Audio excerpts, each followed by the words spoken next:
Aşura hadisəsi niyə baş verdi? Kimlər səbəb oldu? Əsl səbəbkarlar kimlər idi? Əsl səbəbkar Yezid idi, yoxsa Yezidi hakimiyyətə gətirən Muaviyə, ya Muaviyəni hakimiyyətə gətirən, xəlifə eləyən xəlifələr idi? Bizim nənələrimiz, analarımız o erməni müharibəsində öz ölülərinə, şəhidlərinə Ya Hüseyn deyərək ağlayırlar. Və eyni zamanda Qarabağı Ya Hüseyn şüarı altına alırlar. İmam Hüseyn əleyhissalam həm ağlamaqdırsa, həm dərdi bölüşməkdirsə və eyni zamanda həm də bir zəfərə aparan, bir inqilabi hərəkətdir, bir mübarizə simvoludur. Hər bağlanan yeni ülfət vüsaldan eşqə yeni yol alır. Hüseynlə vüsaldan başlanan yol, Allaha qədər aparan yol, bəlkə də Kərbəlaya getmək, o həzrətin son mənzilinə yetişmək deyil, eşqin qapısına yetməkdir əslində. Qapı isə səmayədək uzanan yolun astanındadır.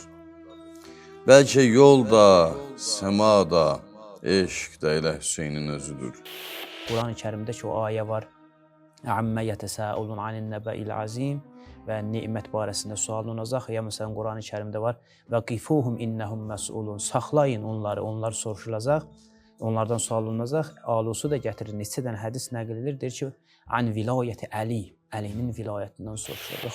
Qəbr şeş guşə bu səbri sındırar əsrətin candan.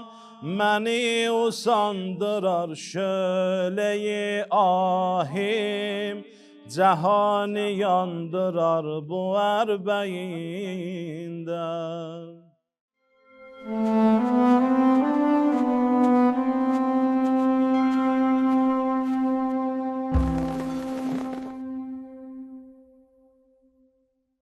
Bismillahirrahmanirrahim. Allahümmə salli ala Muhammed və ali Muhammed. Salam əziz və dəyərli Vilayət TV kanalının tamaşaçıları.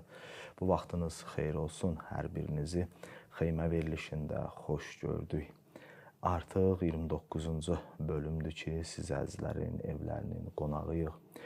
Dəyərli tamaşaçılar, mən istəyirəm hər birinizə tək-tək təşəkkür edəm ki, 29 bölümdür ki, bizləri izləyirsiniz. Həqiqətən çalışdıq ki, bu yeni layihəmizdə, projemizdə, xeymə verilişində Aşura məktəbini, Aşura fəlsəfəsini canlandıraq, onu yaşadaq və iki mühüm üslubu burada yaşatmağa çalışdıq. Yəni, bu iki mehvər qorundu. Həm təhlil var idi, həm şübhələrə cavab var idi. Dəyərli qonaqlarımız, alim, ustadlar, Aşuranın əvvəlindən sonuna qədər təhlil olunduğu müxtəlif obrazlara, müxtəlif mövzulara toxunuldu ki, Aşura hadisəsi niyə baş verdi, kimlər səbəb oldu, əsl səbəbkarlar kimlər idi? Əsl səbəbkar Yezid idi, yoxsa Yezidi hakimiyyətə gətirən Muaviyə, ya Muaviyəni hakimiyyətə gətirən, xəlifə eləyən xəlifələr idi? Aşuranın fəlsəfəsinə toxundu. Həzrəti Zeynəb və İmam Səccad əleyhissalamın Aşuradan sonra çəkdikləri zəhmət və əziyyətin bəhrəsi idi, nəticəsi idi ki, Aşura hadisəsi gəlib bizim dövrə çatdı, bunlara toxunuldu. O cümlədən də 28, bugün də 29-cu şübhəmiz olacaq ki, vəhabilər istəyirlər dünyada ümumiyyətlə bu ilahi məktəbi söndürsünlər, aradan aparsınlar, heç kim bunun sorağına getməsin. Bunlara dəqiq, elmi və yerində cavablar verildi. Və sizdən xahişimiz budur ki, hər bir bölümü izləyəndə paylaşın, şərhlər yazın, qoyun Əhl-i Beytin sözü, haqqın sözü daha çox insanların qulağına çatsın. İcazənizlə mən xeymə verilişinin dəyərli qonaqlarını sizə təqdim edirəm. Məndən solda cənab Hocətülislam, alim, ustad Elvin Əzmud. Ustad, mən sizi salamlayıram, çox xoş gəlmişsiniz, necəsiz? Və aleykumussalam və rəhmətullahi müəllim. Mən də sizi, hörmətli qonaqları və dəyərli izləyiciləri salamlayıram. Aleykümselam Allah və təbarək və rəhmətullah. təala bizi İmam Hüseyndən ayrı salmasın inşallah. Allah razı olsun ustad. Allah bütün zəhmətlərinizi qəbul eləsin. Allah sizin kimi dəyərli alimləri ümmətin üstündən əskiy etməsin.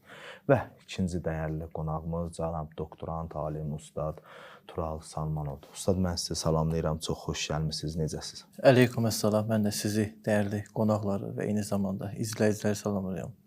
Allah Aleykümselam. əzadarınızı inşallah qəbul etsin. Allah razı olsun ustad. Allah ömrünüzə bərəkət versin. Və üçüncü dəyərli qonağımız Əhl-i Beyt şairi cənab Hacı Şöhrət Saqqadır. Hacı, çox xoş gəlmisiniz. Necəsiz? Mən sizi salamlayıram. Aleykümselam və rəhmətullah. Mən də bizim dəyərli ustadları salamlayıram. Vilayət TV-nin izləyicilərini.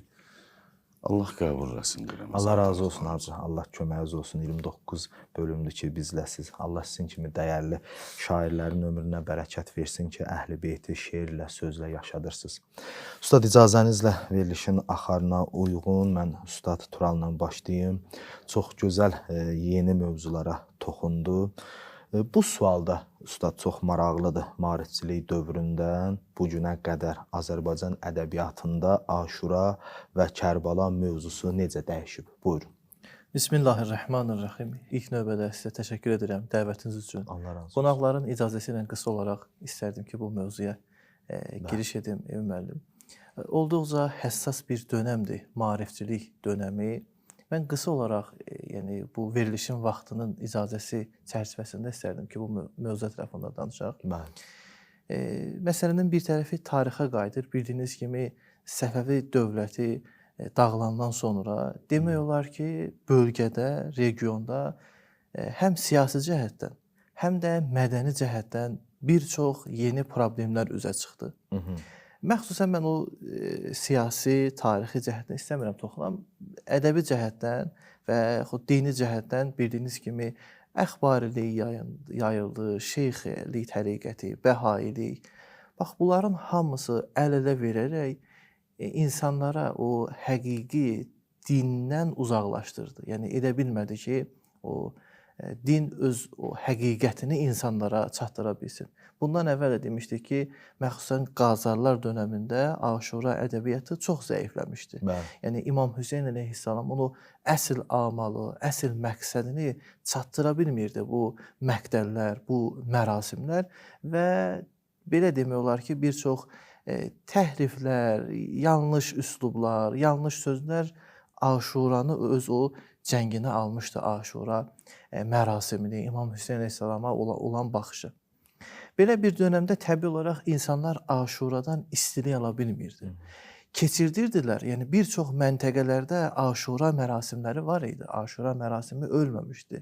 Bəli, bir çox dindarlar, bir çox alimlər o İmam Hüseyn əleyhissalamın o hərarətini başa düşmüşdülər. Amma ümumi, yəni bu bölgədə demək olar ki, o İmam Hüseyn əleyhissalamın o şəhadət, rəşadət, o dayanıqlıq simvolu artıq getmişdi. Məsələn, bunun bariz nümunəsi elə bilirəm ki, dəyərli qonaqlar da qəbul edər. Demək ki, Çar Rusiyası gəlir, Təbrizi işğal edir.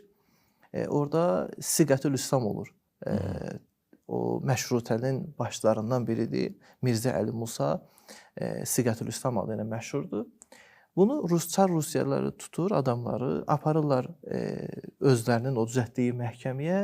Çox maraqlıdır ki, həmən günün sabahsı Məhərrəm ayının 10-cu gündə təsadüf edir, yəni Aşuraya. İnsanlar, bunlar qorxur ki, bugün insanlar etiraz edəcək, gəlib öz alimlərini xilas edəcək. Amma məhəllənin birində dar ağacı düzəlir, bunu edam etmək üçün.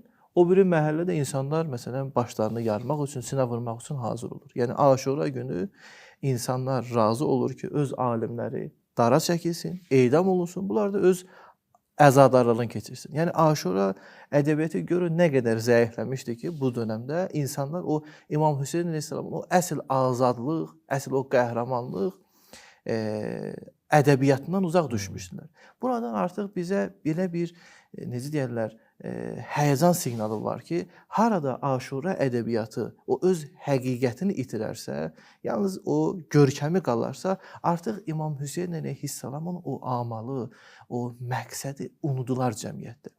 Bax, bu abu-havada maarifçilərimiz gəlir ortaya, bizim maarifçilərimiz. Ədəbi yanaşmada şair qəbul edər. Azərbaycan mühitində ilk maarifçi deyirlər ki, məsələn,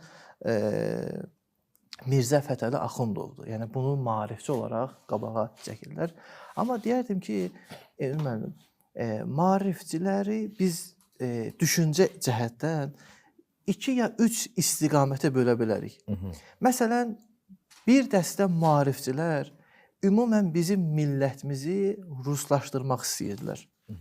Məsələn, elə düşünürəm ki, elə bu Mirzə Fətəli Axundzadə bunun nümayəndələrindən biridir.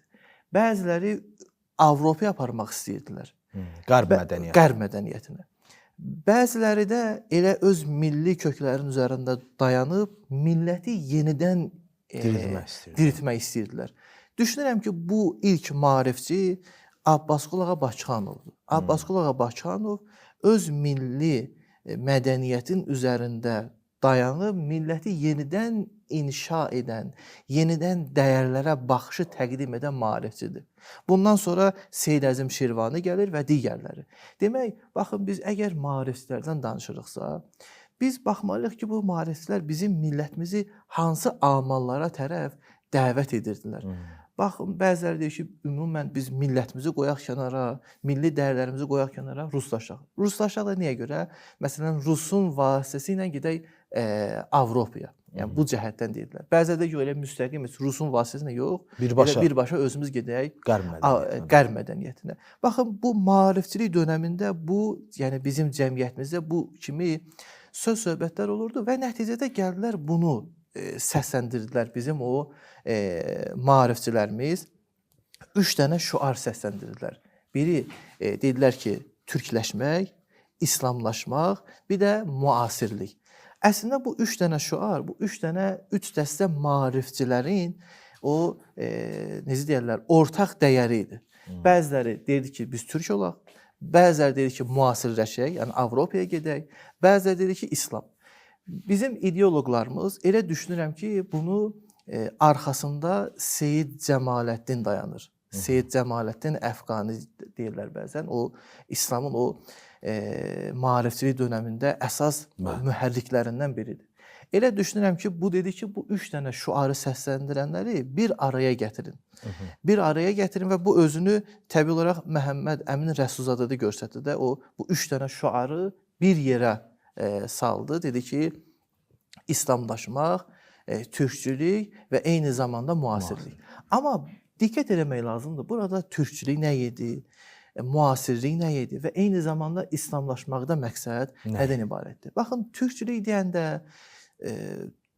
o dönəmlərdə bizim o milli, necə deyərlər, milli mənsubiyyətimiz artıq sual altına gedirdi. Yəni biz artıq ruslaşmağa, nə bilim, Avropaya tərəf gedirdik. Artıq bizim o millətimiz gedirdi. Türkçülük burada yəni Azərbaycançılıq. Bəziləri bu türkçülüyü məsələn Osmanlaşdırıcı olaraq qəbul edirlər. Bu olduqca yanlışdır. Yəni artıq bu türkçülük yanında bir milləti yenidən başqa bir səmtə aparmaqdır. Amma bu türkçülük anlayışı müəllim, sonradan nə oldu? Artıq şovinizm, millətpərəstlik. Məqsədi bizim millətimizi bir bayraq altında, bir millət altında yığmaq idisə, sonradan nə idi? Hədəf dəyişdi. Müasirlikdə məqsəd qərb texnologiyasını bizim diyarlara gətirmək idi, qərb texnologiyasını. Amma bunlar nə elədi? Getdilər qərb mədəniyyətini, qərb yaşayışını gətirdilər bizə. Məsələn, yaşam tərzini. Deyir, Nadir Şahın vaxtında Nadiri aparırlar bu Fransaya, Avropa ölkələrinin birinə. Görür ki, orada maşınlar var, yeniçilik var. Buna bir dənə maşın verirlər, bir də çoxlu papaq. Gələndə İrana deyir ki, biz də artıq Avropalaşdıq. Firəng deyirlər də. Deyir, niyə? Deyir, məsələn, paylayın bu dövrümdə olan şəxslərə başlarına papaq qoysunlar, biz olduq Avropalı. Bu elə təsəvvür edir ki, başına papaq qoymaq, məsələn, geyimi dəyişmək oldu insanın müasir. Avropanı Avropa edən onun geyimi deyirdi. Onun o texnologiyasıdır. Qərar edir ki, bu texnologiyanı gətirdilər, texnologiyadan başqa hər bir şeyi gətirdilər.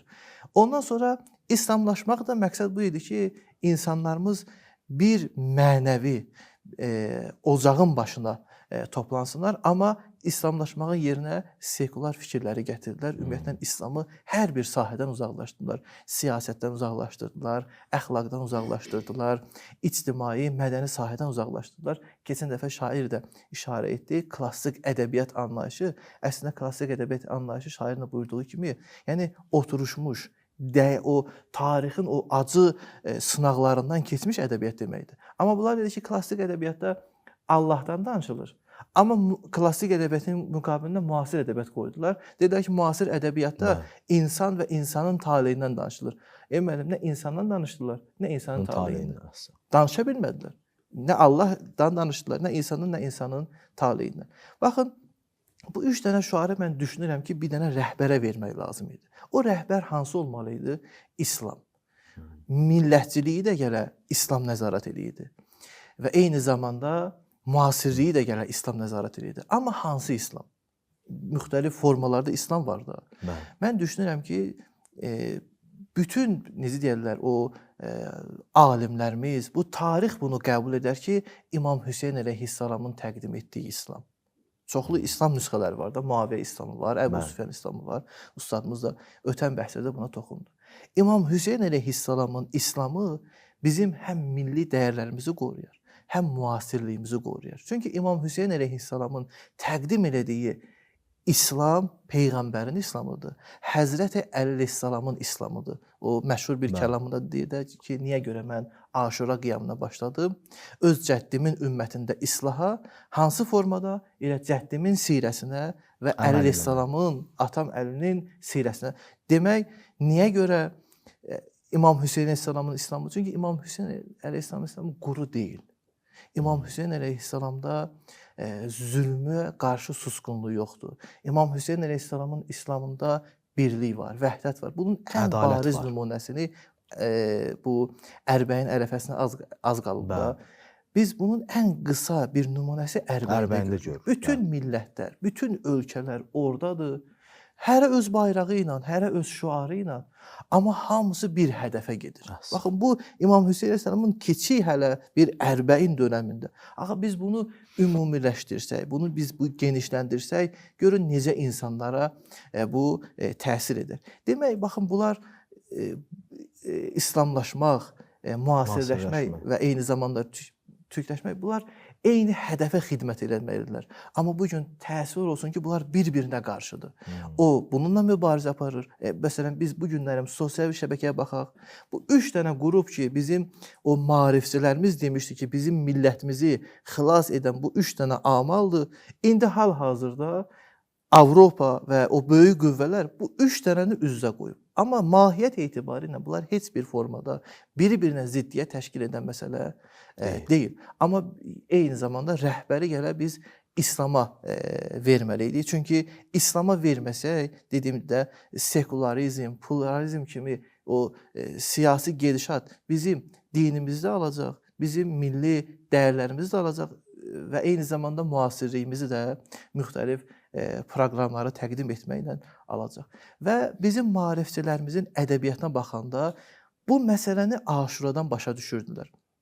Məhəmməd Əmin Rəsulzadə və digər şəxslər həmişə deyirlər ki, İmam Hüseyn əleyhissalam edə bilər. İmam Hüseynin hərəkatında bu qüvvə var ki, bizim xalqımızı bu ağrı, acılı dönəmlərdən çıxarsın.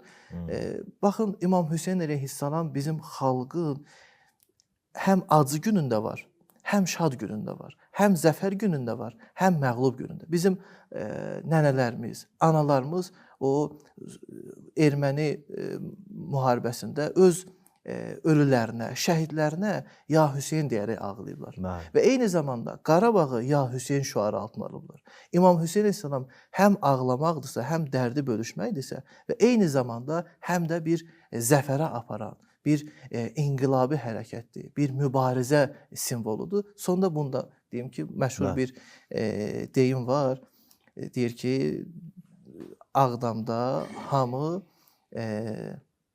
Şii olur, yalnız bir kənd. Bunu ictimai xadimlərdən biri danışır.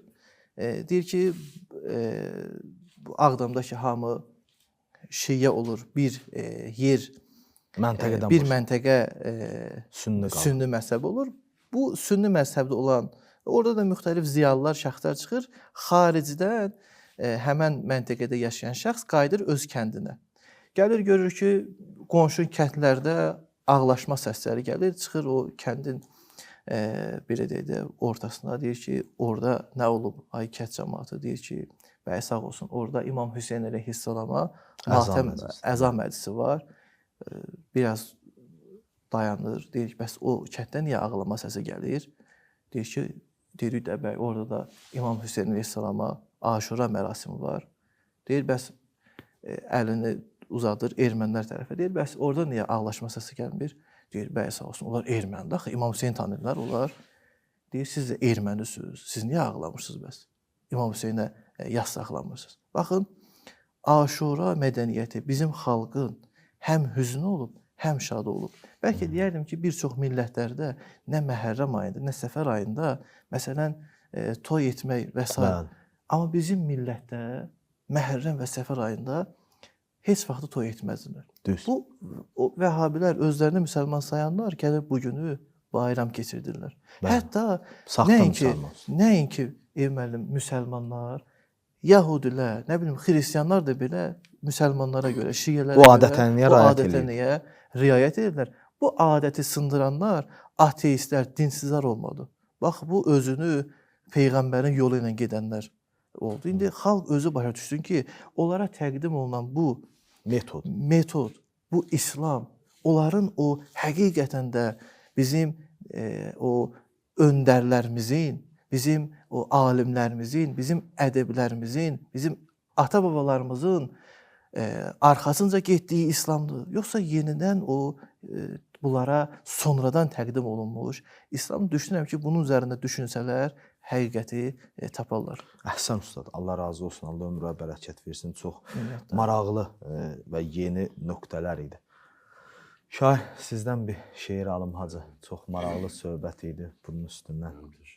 Tural müəllimə bir-iki dənə də əlavə edəcəm, Emin müəllim icazə versəz. Bəli. Uşaq idim o vaxtlar. Ana, babam gildə qalardım. Ağ-qara televizorlar vardı. Siz toy deyirsiniz. Nə toy? Televizor sonunda olardı. Televizorun üstünə də qara atardılar ki, heç görsənməsin. Bəli. Radioya qulaq asmazlar. O vaxtda təzə çıxmışdı televizor. Amma yenə də onunla belə qoruyub saxlayırdılar ehtiramı. Bəli. Həqiqətən təşəkkür edirəm Tural müəllim. Allah razı olsun. Kərbəlada parlayan günəş. Bir günəş parlayır Kərbəlada. Hər keçən gün nur artan. Bir günəş parlayır, istisi günbəgün çoxalan. Bir günəş parlayır, elə bir günəş ki, sözlə anlatmaq qeyri-mümkün. O günəş Aşura günü bütün dünyaya doğdu Kərbəlada. Hər gündə doğmaqdadır. Çünki hər gün Aşura, hər yer Kərbəladır. Amma günəşdən qorunanlar onun istisindən bəhrələnə bilməzlər. Ondan qaçıb gizlənənlər onun gözəlliyini heç görə bilməzlər. Amma onu sevənlər üçün o hər gün qəlblərdə yanmaqdadır. İşitməkdədir tərəddüdlü, üşüyən ruhları. Onun göz qamaşdıran nuru yolunu azanlara dəqiq yol göstərməkdədir. Yetər ki, pəncərəni bağlayıb, pərdəni qapatmayasan. O doğan günəşi evinə, özünə yaxın buraxasan.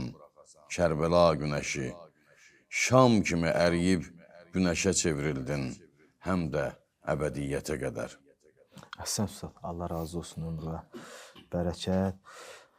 Ustad, artıq Məhərrəm ayının 29-cu günüdür, Ərbəyin mərasiminə də az qalıb. Allah inşallah bütün gedən ziyarətlərdən, zəvvarlardan qəbul eləsin. İmam Hüseynin ziyarəti əhl-i-sünnə alimlərinin baxışında nə idi və Ərbəyin məsələsinə necə onların münasibəti?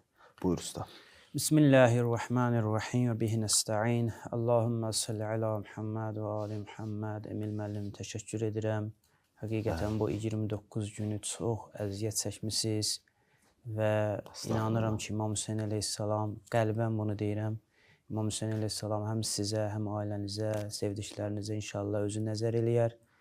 Və həmçinin dəyərli ustada da təşəkkür edirəm. Mən şəxsən bu neçə günü ustaddan çox istifadə elədim. Allah elminə bərəkət versin. Şairimiz də ki, əlhəmdülillah bizim fəxrimizdir. Allah ömrünə, elminə bərəkət versin inşallah. Ziyarət məsələsi, İmam Hüseyn əleyhissalamın ziyarəti və digər imamların, hətta Həzrət Peyğəmbər sallallahu aleyhi və səlləmin ziyarəti bütün müsəlmanlar tərəfindən qəbul olunmuş bir məsələdir. Lakin bəzi cərəyanlar özlərinə sələfi deyən vəhhabilər ortaya çıxdılar və bu işi şirk bildilər. Hətta Həzrət Peyğəmbər sallallahu aleyhi və səlləmin qəbrinə ziyarət niyyəti ilə getmək olmaz və əl vurmaq olmaz, qəbrinə təbərrük etmək olmaz, təvəssül eləmək olmaz. Çünki dünyasını dəyişib, onun heç bir xeyri yoxdur insanlara. Xülasə, ona görə də biz görürük Bəqi qəbirstanlığını dağıtdılar, imamların qəbirlərini dağıtdılar və digər işlərə gördülər. Təbii ki, bunda hədəf var. Bunların hədəfləri İslamı yer üzündən silməkdir. Düşməndir. Düşmən atıb bilmirlər. Xəbərləri şirk adından atırlar ortaya. Çünki əsərləri qalmasa məlumdur. Çox uzatmaq istəmirəm, çünki məsələ çoxdur. Bütün imamlar barəsində var ziyarət və xüsusilə İmam Hüseyn əleyhissalamın barəsində əhl-i sünnə alimləri, tanınmış şəxsiyyətlər ziyarət ediblər və öz deyək ki, hacətlərini bu qapıda alıblar. İmam Hüseynin Kərbəlasında, İmam Hüseynin məzarında öz istəklərinə çatıblar. Təhzibul Əsma və Lüğət kitabı var, Cənab Nəvəvinindir. Nəvəvi özü tanınmış şəxsiyyətlərdən biridir. Baxmayaraq ki, Əşəri məzhəbdir, amma əhl-i sünnə, vəhhabilər də onu sevirlər.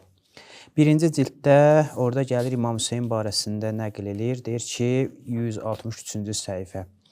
İmam Hüseyn əleyhissalam cümə günü ya da 6-cı günü Aşuranın, yəni Aşurada Hicri qəməri tarixi ilə 61-ci ildə dünyasını dəyişib İraqda və qabruhu məşhurun. Qəbri məşhurdur, yuzar, ziyarət olunur. Demir, şiyələr ziyarət edir. Ümumi. Və yutəbərrəku bih və təbərrük alınır. Və həzinən nəsu aleyhi kəthirən və insanlar çox qəmləndi ona. Və əktəru fihil mərata, o mərsələr dedilər İmam Hüseyn barəsində ki, rəziyallah. Deməli, Nəvəvi də bu fikirdədir ki, İmam Hüseyn əleyhissalamın ziyarəti yəni qəbul olunmuş bir şeydir və insanlar bu işi yerinə yetirirlər. Mən bir-iki dənə nümunə göstərəcəm. İnsan həqiqətən bunları oxuyanda və Allaha həmd edir, şükür edir ki, Əhl-i Beyt yolundadır. Həqiqətən nə qədər ən böyük nemət deyir, bir nəfər gəldi, söz-sözü çəkər. İmam Sadiq əleyhissalamın yanına eşitmişik bunu, bəzi ola bilər əzizlər eşitməyib. Deyir ki, ağa mən kasıbam, imkanım yoxdur. İmam buyurur ki, xeyr, sən ən varlı insansan. Deyir, ağa necə yəni, mən yeməyə heç nəyim yoxdur. Deyir ki, əgər sənə filan qədər pul versələr, sən mənə olan məhəbbətivi, Əhl-i Beytə olan məhəbbətivi, vilayətə olan o etiqadını dəyişərsən, dedi, ağa dəyişmərəm. Dedi, yaxşı, filan qədər versələr, dəyişmərəm. Bütün dünyanı versələr, dəyişərsən. Dedi, yox, ağa dəyişmərəm. Dedi, ən varlı insan sənsən. Sən bizə məhəbbətin var, vilayəti qəbul edirsən. Ən böyük nemət elə budur. Quran-ı Kərimdə ki, o ayə var. Əmmə yətəsəulun anin nəbəil azim və nemət barəsində sualın olacaq. Ya məsələn, Quran-ı Kərimdə var. Və qifuhum innəhum məsulun. Saxlayın onları, onlar soruşulacaq. Onlardan sual olunacaq. Alusu da gətirir. Neçə dənə hədis nəql edilir. Deyir ki, an vilayəti Əli. Əlinin vilayətindən soruşulacaq. Xülasə bir nemətdir. Adətən nemətdən sual edərlər də. Nemətdir, həqiqətən vilayət. Orada bir dənə kitab var, Əl-İthaf bi hubbil əşraf. Bunu yazan Əhl-i Sünnə alimidir. Zikrul kəramat, kəramətlər barəsində danışın. Deyir ki, bir nəfər şəxs, Şəmsuddin Qəvini adında bir şəxs. Əziz izləyicilər, qulaq assınlar, o qədər şirindir, o qədər gözəldir həqiqətən də. Deyir ki, bu şəxs gözündə bir problem var idi. Görmürdü, heç birisi görmürdü. Və hər gün səhər çağı gəlirdi, Kərbəlada yaşayırdı bu şəxs. Əhl-i sünnədir. Hər gün səhər çağı gəlirdi, sübh namazını qılırdı və üzünü tuturdu o zərih ki var, zərihə tərəf qapısına və İmam Hüseyn əleyhissalamın zərihinə baxırdı. Və deyirdi: "Ya Seyyidi, ey mənim ağam, ənə caruk, mən sənin qonşunam. Yəni sənin yanında qalıram, Kərbəladayam. Fəqət kəffə bəsəri, mən gözümü itirmişəm. Və Allahdan sənin vasitənlə istəyirəm ki, ən yarudda ələyyəm, ki, mənim bu gözümü qaytarsın. Və ləv aynən vahidən, çox istəmirəm, birini qaytarsın heç olmasa." Deyir ki, bir anlığa yuxuya getdim. Yuxuya getdim, gördüm ki, insanlar, Həzrət Peyğəmbər başda, indi əhl-i sünnə dediyə səhabələr gəliblər İmam Hüseyn əleyhissalamın ziyarətinə. Və gördüm İmam Hüseyn də bunların yanındadır. Və üzümü tutdum, İmam Hüseyn əleyhissalam üzünü tutdu öz atası, babasına, yəni Həzrət Peyğəmbərə. Və dedi ki, bu şəxs mənim yanıma gəlib, məndən bu istəyi var. Həzrət Peyğəmbər də özünü tutdu İmam Əliyə, dedi ki, ya Əli, onun problemini həll elə. Deyir, Həzrət Əli əleyhissalam durdu ayağa və bir şey götürdü, mənim gözümə sürmə çəkdi yuxuda. Deyir ki, mən o sürmənin istiliyindən yuxudan durdum. Yuxudan duranda da o istiliyi hiss elirdim.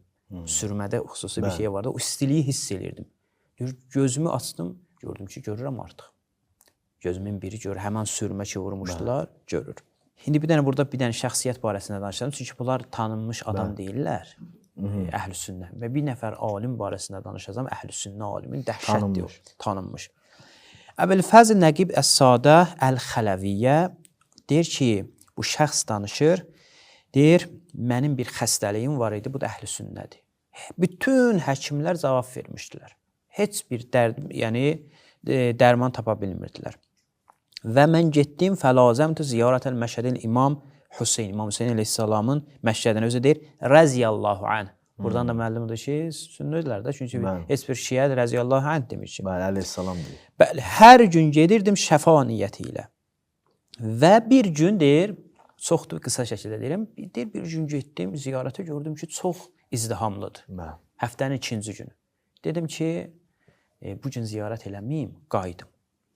Deyir, gəldim, axşam yuxuda mənə dedilər ki, yatdım, gördüm ki, neçə nəfər adam İmam Hüseynin Kərbəlasındadır, əyləşiblər. Mən də biri də elə bildim ki, İmam Hüseyndir. Mən gördüm ki, əyləşiblər orada, neçə nəfər, biri də İmam Hüseyni tanıdım və mənə dedi ki, sən niyə bu həmən günü ziyarət edin? Çox söhbətdən sonra deyir ki, yenə də növbəti gün yuxu görəndən sonra baxarlar əziz izləyicilər, 205-ci səhifədədir. Növbəti gün getdim və səəltuhu bi bərəkətil İmam Hüseyn, İmam Hüseynin bərəkətinə xatir Allahdan istədim, ən yuafiyəni min zalikəl mərəz, bu xəstəlikdə mənə şəfa versin və bi bərəkətihi afənillah, onun bərəkəti ilə Allah mənə şəfa verdi. Bu iki dənə nümunə. Əl-Bidayə və Nihayə kitabından bir şəxs barəsində oxuyacağım. Bu şəxs necə insandır, əvvəl tanıyaq, əhl-i sünnə və Vəhabi dünyasında necə sevilən bir şəxsdir, ondan sonra görək bu nə edib. Əl-Bidayə və Nihayə kitabında 12-ci cilddə Cəfər ibn Muhammed ibn Nusayr ibn Əl-Qasim, Əbu Muhammed Əl-Xavvas Xuldidən məşhurdur. Ləqəbdir də Xuldi. Kimdir bu? Bu şəxs çoxlu hədislər nəql eləyib. Və həccə sittinə hiccətən. 60 dəfə həccə gedib bu şəxs.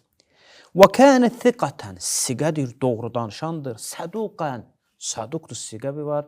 Etibar olunur, səduq daha yüksəkdir. Dəyyinən, çox dindar bir şəxsdir. Bu şəxs. Kimdir? Xuldi adında. Əl-Muntəzəm kitabında da İbn Cəvzi gəlir bunun barəsində, deyir ki, və kənə siqətən, siqəydi, səduqən, dəyyinən, həccə sittinə, hiccətən. Çox gözəl. Yəni, çox tanınmış, sevilən bir şəxsdir. Siqədir və sevilən. Bunun barəsində Ət-Tuyuriyat və digər kitablarda Ət-Tuyur adında bir şəxs yazıb. Nəql edirlər. Nəql edirlər ki, Xuldi həmişə bu sözü deyərdi. Həmən o şəxs. Deyərdi ki, özdəki aşağıda deyəcib, Ricalu isnadihi thiqat. Ravilər siqədlər. Bunu nəql edənlər hamısı doğru danışanlar. Yəni, hadisə 100% baş verib. Kənə fiyyə cərabun azimun kəthirun. Mənim böyük bir dənə yaram var idi bədənimdə. Da demir harasında böyük bir dənə yara vardı. Fəməsəhdu bi turabi qabril Hüseyn. Getdim İmam Hüseynin, əvvəllər qəbri belə deyildi ki, Bəli. qəbrin torpağından biraz götürdüm, o yarama sürtdüm. Qalə fəğəfəvtu fəntəbəhtu. Bir anlığa yuxuya getdim və oyandım. Və leysə aleyhi minhu şeyən. Gördüm, heç bir yaradan əsər əlamət qalmayıb. Heç bir yaradan. Ricaluhu da yenə də qeyd edirəm ki, siqədir. Yəni bu cür əhli beytə məhv. Təkcə İmam Hüseyin əleyhissalama yox. Digər imamların da ziyarətinə yerinə. Tarix Mədinəti Səlamdan mən sizə nəql eləyirəm. Deyir ki, Qazi filan kəsdən filan kəsdən nəql edir, ta gəlir Qətiyi adında bir şəxs. Deyir ki, Xəllaldan mən eşitmişəm, Xəllal da böyük alimlərdən biridir.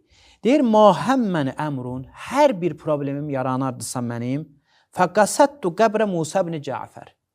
Musa ibn Cəfər, İmam Musa Kazımın. Qəbrinin yanına gedərdim, fətəvəssəltu bi, təvəssül edərdim və istədiyimi orada alardım, qaytardım. Yəni, əhl-i-sünnə alimlərdir bunlar. Daha sonra İmam Rıza barəsindən də nəql edəcəm sizə. Birinci bir şəxsdən nəql edeyim, daha sonra başqasından. İbn Həbban. İbn Həbban, Siqat İbn Həbban adında bir kitabı var. Özü Məşəddə yaşayan şəxs olub. Məşədə yaxın yaşayıb, yəni İranda yaşayıb. Çox qəribə söz deyir İmam Rıza əleyhissalam barəsində.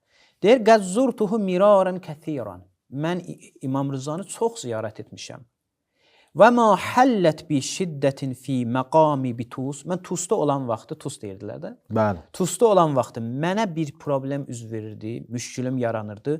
Fəzzurtu qabr Ali ibn Musa Rıza salavatullah ala cəddihi və aleyh. İmam Rızanın qəbrini ziyarət eləyərdim. Və dəavutullah, Allahı çağırardım, izalətihə anni. Allahdan istəyərdim ki, bunu məndən izalətəhə anni, uzaqlaşdırsın. İlla üstücibə. Nə dua elirdimsə, Allah orada mənim duamı icabət eləyirdi. Və zələt anni tilkə şiddə. Bütün bu çətinliklər də məndən gedirdi. Və haza, çox maraqlıdır bu. Və haza şeyun cərrəbtuhu mirarən. Bu elə bir şeydir ki, mən bir dəfə yox, dəfələrlə bunu təkrar etmişəm. Fəvəcəttu, qaz görmüşəm, elə belədir. Sonra deyir ki, əmətənəllahu Teala alə məhəbbətil Mustafa və əhl-i beyti salavatullah aleyhi məcməin. Allah təbarək və teala bizi Peyğəmbər və onun ailəsinin məhəbbəti üzərində öldürsün. Aşura ziyarətnaməsində oxuyuruq, deyirik, ilahi, yəni necə ki Peyğəmbər yaşayıb, bizə elə yaşat, necə ki Peyğəmbər dünyasında yaşayıb, biz də elə dünyadan keçək. Bunlar nəyə göstərir?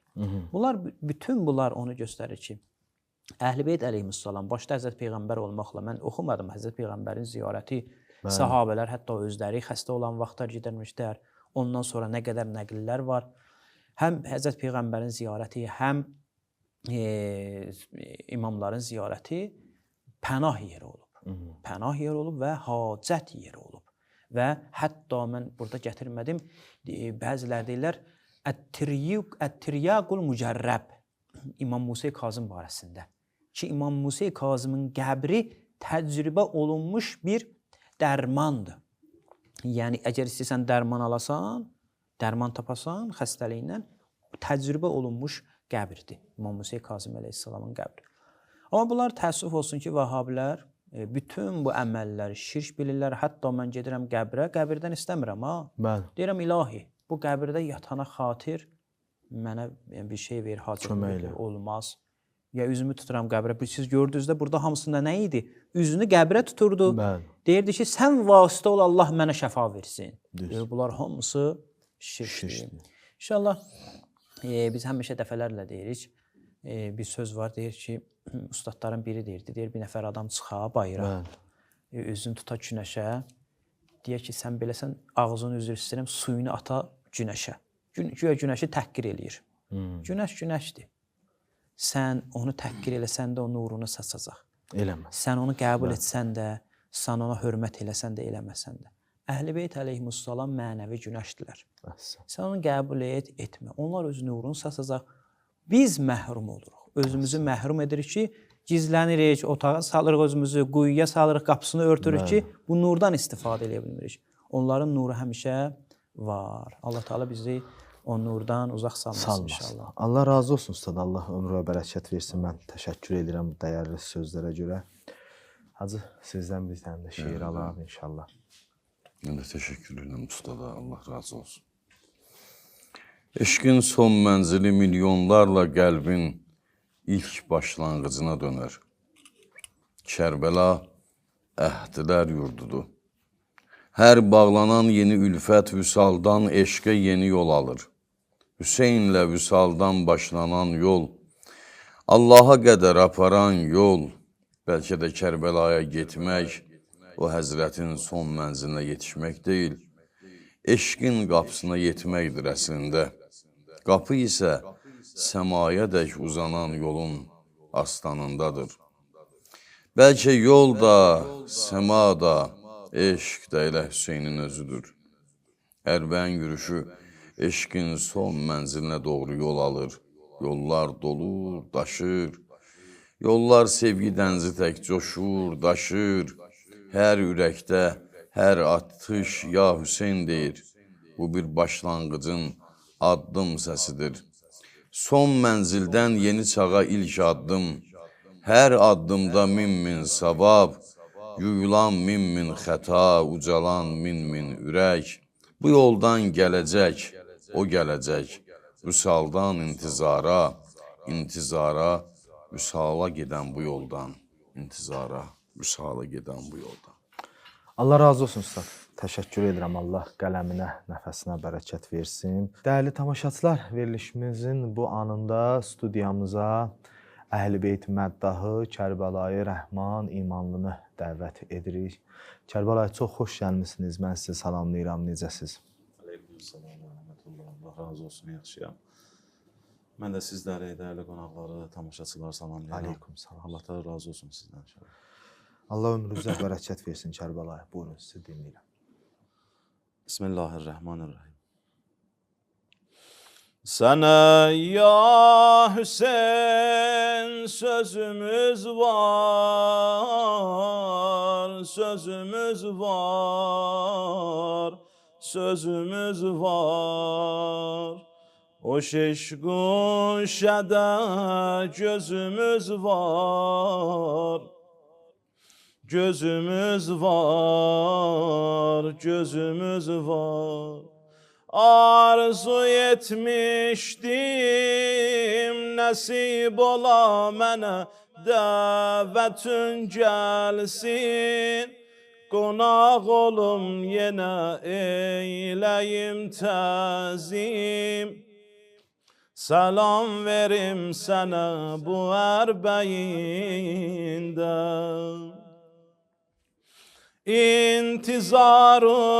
İntizarından ürək dönüb qana, dostlarım gəldi.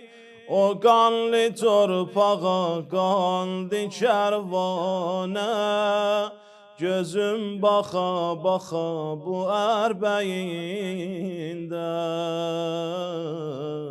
bu ərbəyində. Sana ya Hüseyin sözümüz var, sözümüz var, sözümüz var. O şeş guşada gözümüz var, gözümüz var, gözümüz var. Nəhriyəl qəmdə batanaya selam, Kaşəbəl fəzlə yenə qonaq olam, Kərbəlasız mən axı necə qalam bu ərbəyində. Kaş gəlib Nuhə deyərdi məkbərə, kaş gəlib lay lay çalardı məsğərə. Olmadı qismət mənə bu mənzərə bu ərbəyində, bu ərbəyində. Sənə ya Hüseyin sözümüz var, sözümüz var, sözümüz var. O şiş guşede gözümüz var, gözümüz var, gözümüz var. Qəbr şiş guşe bu sabri sındırar hasretin candan. Məni usandırar şöleyi ahim, Cəhani yandırar bu ərbəyindən. Tək deyilsən sən, mən olmasam belə eşqi kərvani, yanındadır hələ hər birin zəvvar, kimi qəbul elə bu ərbəyindən, bu ərbəyindən. Sənə ya Hüseyin sözümüz var, sözümüz var, sözümüz var. O şeş guşede gözümüz var, gözümüz var, gözümüz var. Hüseyin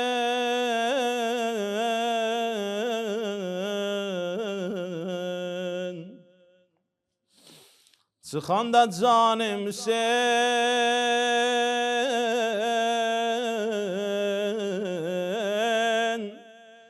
bir dəqiqə lütf edəsən, bir ömür səsləmişəm, can verəndə baş çəkəsən, ağacan. Ağa gözümüz çok intizarda olacak, bir ömür ya Hüseyin demişik. Ölen zamanda ağa, gözlerim qalar kapıda, o kadar gözləyərəm.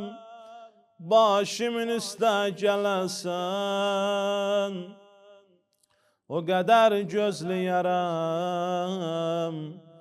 Başımın üstə gələsən, sallallahu aleyke ya Əbu Abdillah. Kərbəlayı, Allah razı olsun. Allah səsvə, ömrüvə bərəkət versin. Mən öz adımdan, veriliş adından siz əziz, dəyərli qonaqlara təşəkkürümü bildirirəm. Belə, dəyərli tamaşaçılar, artıq 29-cu bölüm də bitdi. Allah bütün ibadət və itaətlərimizi İmam Hüseynə xatir qəbul eləsin. Allah siz əzizləri, bizləri İmam Hüseyn əleyhissalamla qiyamətdə məşhur və məruf eləsin. Allah amanında növbəti verilişlərə qədər.